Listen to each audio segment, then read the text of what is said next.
It was very clear, but I liked how it was a little bit ambiguous because it made it a lot more scary. I didn't know exactly what was going on. It was very clear. I understood. Yeah, I think it's pretty clear. It's like the idea of ghost stories and It was very clear. And we're telling a little ghost story, and then it comes true, and then she's haunted by this grave demon. And she tries to protect herself with salt, and then the demon comes to the salt. I thought it was very well produced.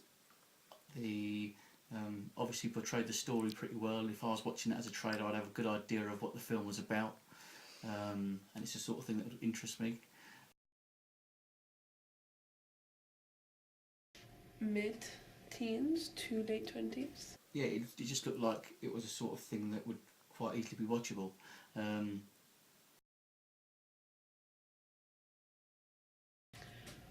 Vulnerable.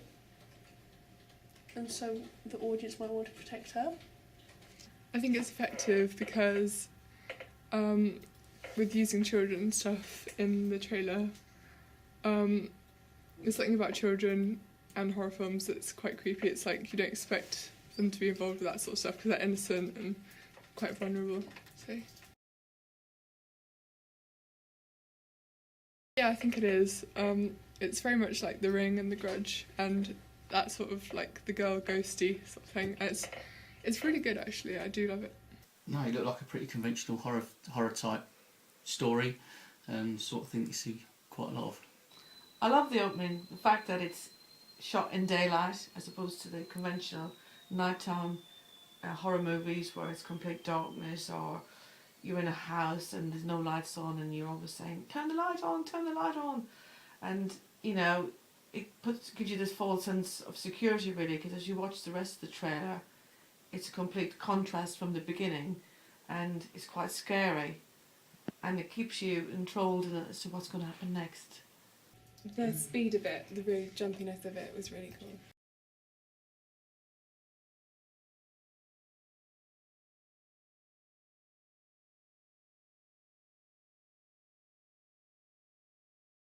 I think you have more of like the candle and the close-ups of the girl when she gets more terrified and when she's in the corner. Yeah. I think the location's quite unique. Using like the British countryside, it's not something that we might expect. Okay, it's actually quite really freaky. Well, I like how compared to the first edit, like it's one person instead of three, makes it less dispersed, and how well, especially how she doesn't seem to believe it, so it just makes it cooler and like more effective. How then she's surprised, and especially the part where she I like the effects, like when she does that neck thing.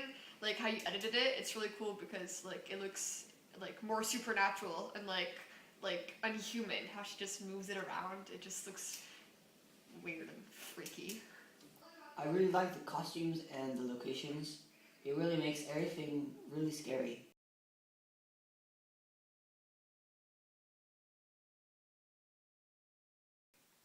Poster's really good. You've highlighted the word revenge by putting it in red, which is really good. And what it says, what if revenge was all you could have? But I think if it said what if revenge was all you had, it's a bit more impactful, because it's saying this is what I have and this is what I'm going to use now.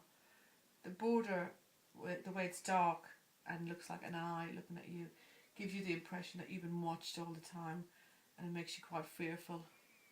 Yeah, I really like the poster. Like I like how she's looking straight like at us or like the audience, so it makes feel targeted. So I feel like I understand the victim because I feel like the victim.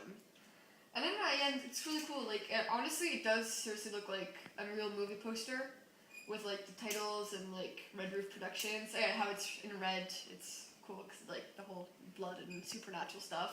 And then especially the writing is actually a really good choice because it makes the whole thing look more rusty and like adds to that whole like gloomy effect and aspect of the trailer. And that hand, I don't know, it's just there. It's kind of disturbing. It's just like coming at you. I really like the contrast of colors, and the actor is really effective on us. Yeah, I think it looks really good. Looks really professional. It's obvious looking at it that it is from a horror movie, just straight away when it catches your eye. You think that definitely fits the horror genre.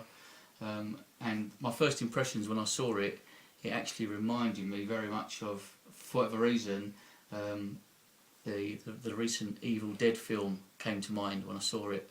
And in fact, that's what I thought it was. I thought it was a trailer, a poster for that film. So it definitely looks professional, and it definitely fits into the horror category of films.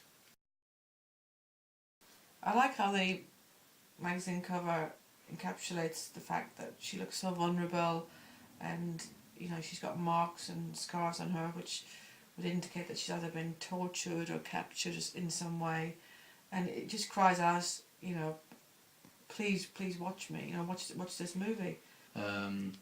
The font and like the setting of it with the grey cloudy background again is very reminiscent of the poster for the movie, and the feel for it, the front of the cover, the poster and the movie are all very the same. It's obvious that they're linked. Certainly, if I'd seen the film or probably read the magazine and now then seen one of the other things, at first glance it would have been obvious that they're linked and they're all related to the same thing. So yeah, it's good. Yeah, it's definitely better than the first edit, because, well, first of all, the background, it's way less crowded. The first one, it's kind of like too much, well, it's like branches, right, or something. It's too crowded and too much stuff, and this is definitely, I mean, you can see, like, the kind of smoke and stuff, so it adds to the aspect without being, like, overwhelming. And this one's definitely better. Already the box at the bottom, which is also the second edit, is way better. And it's even better in black because, I mean, already it contrasts because you want to show what's in the rest of the magazine, so it does that better. And then there's too much grey in the other one, in the second edit. And then especially when you added more terms that are, like, actually appear in magazines, like exclusive and ultimate, which is really the words that magazines use to grab attention, and you really use those well. And then have the handwriting, again, like the red, like, reflects upon your trailer, so, like, it reminds it, so that's, like, a good thing. And then, yeah, it's really good. I actually have goose pimples.